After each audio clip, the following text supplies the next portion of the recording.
kaitan yang disebutkan oleh Pak Syekh tadi tentang bagaimana kita ingin menjadikan Ramadan itu dan ubudiyahnya dan ta'abbudnya bukan hanya di bulan Ramadan tetapi juga di luar daripada Ramadan, sehingga kita dinasihatkan oleh para masyayikh untuk menjadi insan Rabbani, bukan hanya insan Ramadan. Kun Rabbaniyan wa la takun Ramadaniyan. Tafadhal. Alhamdulillah. Dan itu yang kita sebutkan mengenai bagaimana untuk mengekalkan daripada amalan dengan ibadah. Disebutkan dari contohnya disebutkan tadi seperti bersedekah dan keikhlasan di dalam bersedekah, sehingga kita tidak menunjuk-nunjuk. Kadang-kadang kita boleh lulus dalam satu hal. Contohnya kita boleh untuk beri secara rahsia, kita boleh untuk jaga supaya tak diketahui oleh orang ketika kita beramal. Tetapi yang paling berat juga di antaranya menjaga kepada rahsia itu. Allah, rahsia ini paling susah nak jaga. Cubalah kita cakap dekat dalam dewan ni daripada hujung, saya ada rahsia ni, saya nak cerita. Jangan bagi tahu orang lain. Nanti dia pun akan cakap kepada orang lain, ada satu rahsia orang tu juga. Ini rahsia dan beritahu orang lain. Akhirnya sampai balik kepada kita rahsia itu. Subhanallah. Untuk menjaga kepada rahsia itu adalah yang paling susah. Sebab itu kata Allah tu berilu sadaqatikum bil manni wal adha. Mengungkit-ungkit cerita Allah. Kadang-kadang tu dalam amalan ni kita sepatutnya dapat ganjaran besar, banyak. Contohnya kita bantu seorang tu, dia susah betul, kita bantu dia. Dengan sebab bantuan kita dia berjaya, dia jadi orang yang kaya, pemurah pula tu.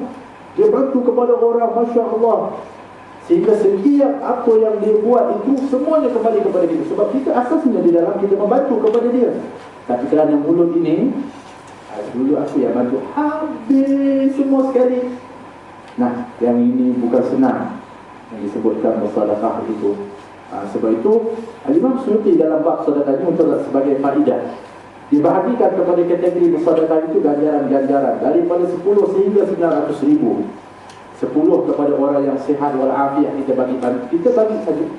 Contohnya kita bagi kata duit raya lah, duit raya ni orang senang tu kita bagi, tak ada masalah, dapat 10 pahala.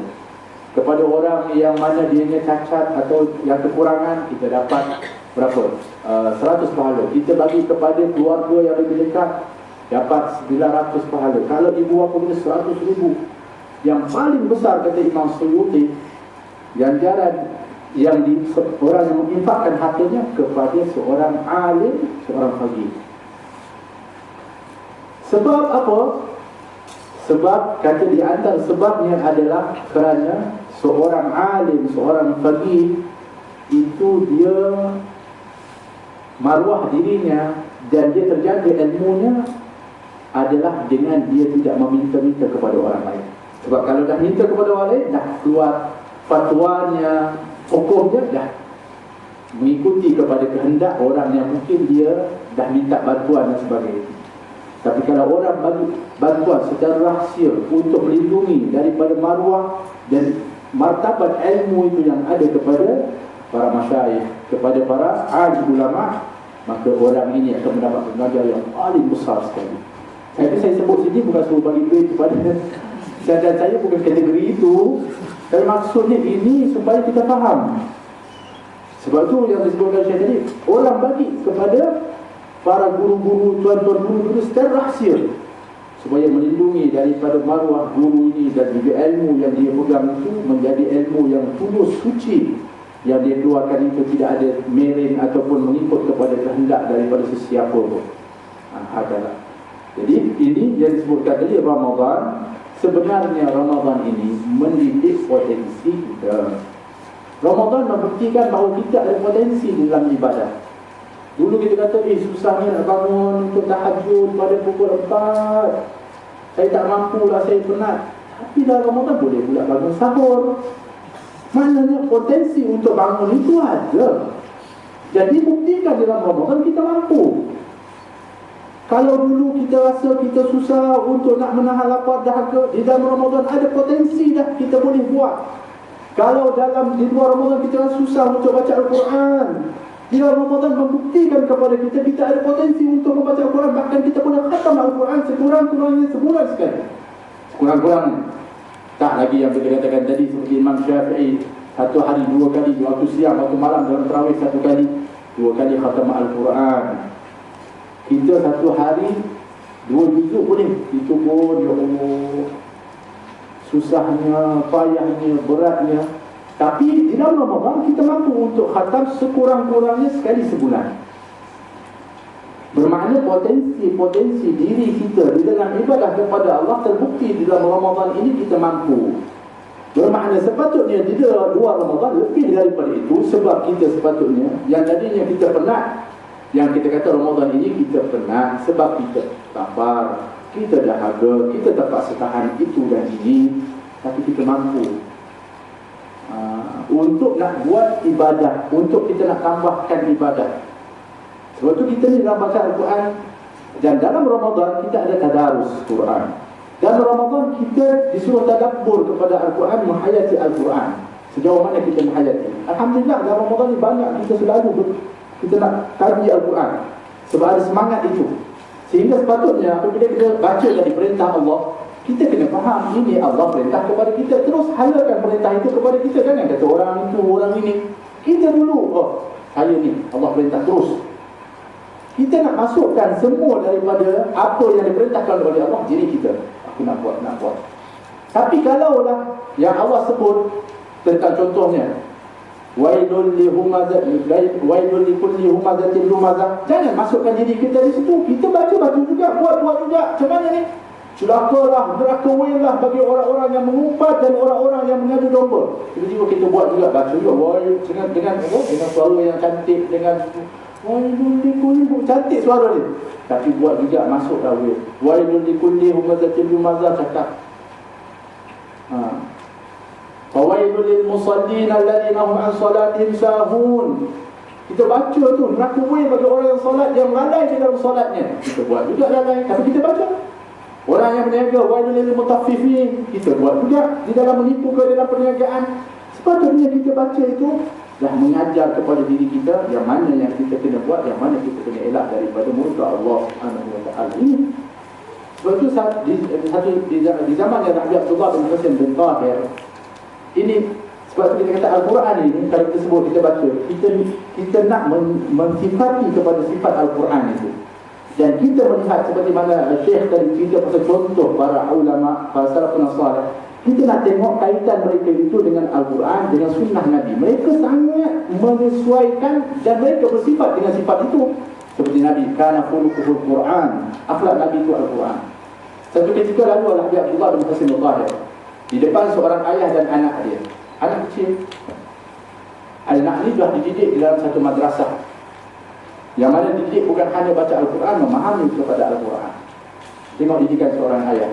Lalu Nabi Abdullah bin Husain al-Tahir, kemudian dengan adab seorang alim datang kepada ayah dan anak ini, bagi salam, kemudian bersalaman, diusapnya kepada anak yang kecil ini, ditanya khabar, diberikan perkataan yang baik. Kemudian setelah itu minta izin untuk berlalu. Kata ayah kepada anak ini, wahai anak itu, kenal tak, tahu tak siapa itu? Bagi tahu aku siapa itu. Anak dia langsung, sebab ini Al-Habib Abdullah bin Husain al-Tahir ma'ruf. Apa lagi di kampung dia, semua orang kenal dengan kehebatannya, faqih, alim, wara'. Dia mengatakan, terus dijawab oleh anaknya, itu adalah Al-Habib Abdullah bin Husain al-Tahir. Ayah dia ambil telinga anak dia pulang. Nampak? Supaya nak bagi tahu bukan itu yang aku nak tanya. Itu semua orang tahu. Anak dia dia pulas, tidur enjin sikit, dia ingat. Terus dijawab dengan mengatakan, wa ibadur rahman alladhina yamshuna 'ala al-ardi hawnan wa idza khatabahumul jahiluna qalu salam. Dijawab itu sifat yang ada kepada ulama itu, oleh salaf itu, oleh orang salih itu. Dijawab itu supaya apa? Supaya anak itu melihat kepada kalau kita sebut para salafus saleh, apa yang ada dalam ciri Al-Quran yang disifati oleh mereka, apa di sunnah Nabi yang mereka buat sehingga tergerak diri mereka itu mengetahui, Masya Allah, mereka ini adalah orang-orang generasi Al-Quran yang disebutkan tadi Rabbani, yang terbentuk sehingga anak-anak yang kecil ini dididik dengan didikan seperti itu. Nah, ini yang kita sebutkan. Sejauh mana kita apabila diceritakan tentang para alim ulama, kita terus melihat bagaimana Al-Quran menceritakan tentang sifat-sifat dan akhlak mereka yang kita ingin sifati seperti itu. Yang ini yang didikan. Begitu juga Ramadan, yang mana ianya potensi kepada diri kita yang kita nak bawa keluar setelah Ramadan. Ada pendapat yang mengatakan, Allah Alam, untuk hadis atau tidak, yang 40 hari kalau sekiranya dilazimkan, dia akan menjadi istiqamah dan dia menjadi suatu apa kita panggil kebiasaan, sehingga kalau kita tak buat, kita rasa tak senang dulu. Al-Habib Zain bin Semit, dari Ibrahim bin Semit di Madinah masih, Alhamdulillah, Habibullah hidup lagi sekarang, seorang yang pergi, Masya Allah. Dia cerita satu cerita. Cerita ni pun untuk sebagai panduan kepada kita. Ada seorang, dia terpikat dengan seorang perempuan salihah, Masya Allah, istiqamah, sentiasa berazmah, dia baca Quran, dia ternampak, dia terpikat. Dan dia pun nak masuk meminang dan nak kahwin dengan perempuan itu. Perempuan ni nak elak supaya dianya dan nak orang-orang yang bercirikan boleh layak untuk nak memandu dan juga menjadi imam kepada dia. Maka dia jadikan syarat. Dia kata syaratnya boleh, tapi dengan syarat dia solat di belakang imam dan tak tertinggal takbiratul ihram di belakang imam selama 40 hari. Dengan ikhlas, dengan betul, saya akan hantar murabbi, seorang yang menjaga, tengok. Oh, ini dah nak cinta, nak kahwin, sungguh-sungguh dia. Baik kalau itu. Sebelum ni dia lalai, sebelum ni dia biasa lagi. Maka dia pun solat di belakang imam. Takbiratul ihram di belakang imam tak tinggal setiap hari. Subhanallah. Sampailah hari yang ke-40. Maka perempuan itu tunggu, tak datang pula meminang. Tapi dia tahu bahawa lelaki, Masya Allah, istiqamah betul-betul dah cukup syarat dah. Tunggu hari yang berikutnya tak datang, tak datang, akhirnya dihantar wakil. Kenapa ni? Sepatutnya dia 40 hari terus datang meminang. Ditanya kepada dia, kenapa? Dia kata, aku dah tak cinta lagi kepada perempuan itu, aku cinta kepada Allah. Habis dah. Hilang cinta dia. Nah, kalau orang betul-betul berfikir itu di dalam cintanya kepada Allah Subhanahu Wa Taala, apa lagi yang diinginkan? Madrasah Ramadan ini sebenarnya adalah untuk menyucikan jiwa kita. Kalau jiwa kita ini bersih, yang disebutkan tazkiyatun nafas yang telah dididik oleh Ramadan, di mana saja yang disebutkan kerinduan dengan Ramadan, berpisah dengan Ramadan, itu dirasai oleh hati yang rindu ini. Kerana apa? Kerana hati yang bersih di dalam Ramadan ini. Jadi inilah yang kita katakan kita susah dan kadang-kadang kita tinggalkan daripada merawat kepada hati kita. Kita rawat jasad kita, kita raihkan sakit di badan kita, kita jumpa doktor dan sebagainya. Tapi hati yang sakit ini kita kurang mengambil perhatian. Atau Ramadan sebenarnya mendidik kepada hati kita ini untuk disucikan dan dibersihkan. Sehingga hati yang bersih ini seperti wadah yang mana apabila ketika terberkas, yang kita dah bersihkan, baru kita masukkan air yang putih, air itu akan menjadi bersih. Tapi kalau air bekas itu kotor, kita letakkan air yang bersih pun akan air itu menjadi kotor. Ada yang disebutkan takhalli wa tahalli, iaitu kita kosongkan dulu, bersihkan dulu, kemudian baru kita siramkan, kita isikan dengan daripada kebaikan-kebaikan, sifat-sifat mahmudah dan sebagainya. Dan ilmu yang kita isikan di sana itu harus menjadi ilmu yang bermanfaat, menjadi cahaya. Ilmu ini mesti dua disebutkan hasil, nur wa khasyah. Mesti ada nur, cahaya Allah, dan juga takut. Sebab tu ada disiplin dalam muka ilmu ini. Saya dulu belajar juga dengan Syekh Nuruddin sebenarnya di Mesir. Saya malu duduk di depan. Sebab tu nanti depan ni soalan, tak ada soalan untuk saya, tak baik, tak bagus untuk saya. Tak ada adab seorang pelajar menjawab bagi pihak guru. Yang guru ada jahat tak pantas. Jadi sebagai kata Profesor Amal tadi kata ni disebutkan adalah khairun min sulukil adab. Saya minta juga kepada Ustaz Mahathir untuk nak tunjukkan soalan semua kepada Syekh Bukti. Sebab apa? Sebab kita katakan tadi bahawa adab di dalam menuntut ilmu itu mesti melahirkan nur, cahaya. Sebab itu Imam Syafi'i kata dalam syair dia mengatakan wa nurullah la yuhda li'asin. Sesungguhnya cahaya Allah tidak akan diberikan kepada orang yang bermaksiat. Kita belajar maksiat jalan terus. Macam mana cahaya Allah tak akan diberikan kepada orang-orang yang bermaksiat. Yang keduanya khasyah, takut. Mesti makin belajar makin takut kepada Allah. Makin belajar makin takut kepada Allah. Nabi mengatakan kalau kamu tahu apa yang aku tahu, pasti kamu akan sedikit ketawa dan banyak menangis. Dan madrasah Nabi ini diajar kepada sahabat sehingga Abu Bakar Siddiq radhiyallahu anhu sentiasa menangis, baca Al-Quran menangis. Sehingga takutnya itu dikatakan nafas dia itu kalau dia bernafas bau seperti mana daging yang terpanggang. Hanya hati terbakar takut kepada Allah. Sayyidina Umar Khattab ada bekas daripada air mata yang mengalir. Takut kepada Allah, menangis selalu. Seperti Umar bin Aziz radhiyallahu anhu juga begitu. Begitulah Sayyidina Uthman bin Affan. Lalu kat kubur dia menangis, sehingga basah janggutnya. Kenapa ni? Dia kata aku dengar Nabi SAW mengatakan ini tempat yang mana apabila seorang selamat di sini akan selamat di sana. Takutnya kita tengok kubur, takut hantu, bukan takut kita duduk dalam tu. Sayyidina Ali karamallahu wajhah menangis pada setiap malam sehingga disebutkan tangisannya boleh didengar. Dia pergi selalu pegang janggutnya mengatakan alangkah celakanya diri ini dan sebagainya.